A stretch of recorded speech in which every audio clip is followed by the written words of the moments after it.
Hoy queremos hablarte del Hospital Al-Shifa en Gaza. En noviembre de 2023, este hospital, con 700 camas y que era el principal centro hospitalario de Gaza, se convirtió en el epicentro de la guerra. Escucha el testimonio de nuestra compañera Aurélie Godard, quien logró visitar el hospital como parte de un convoy de suministros el pasado 22 de enero.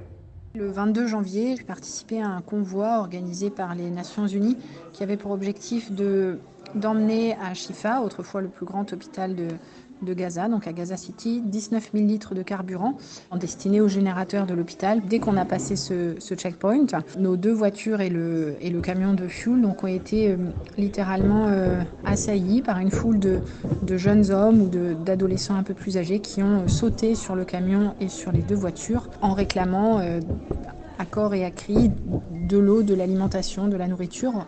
Hoy, el personal de Al-Shifa tiene dificultades para continuar con sus actividades médicas. Notre convoi a ensuite pu atteindre donc l'hôpital de Shifa. L'administration et les soignants de l'hôpital décrivent tous d'énormes difficultés de fonctionnement. C'est vrai que l'approvisionnement pour l'ensemble des besoins médicaux et non médicaux, y compris les besoins basiques, est extrêmement limité et difficile. On a amené donc les 19 000 litres de fuel. Ils disent qu'il leur en faut à peu près 3 000 par jour, donc ils ont une autonomie d'une semaine à peine.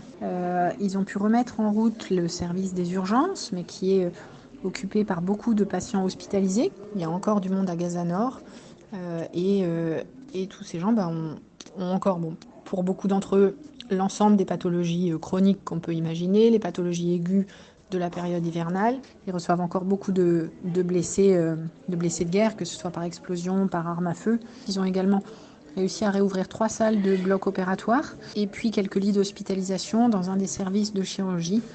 Tout le reste de l'hôpital, en revanche, est devenu un camp de réfugiés.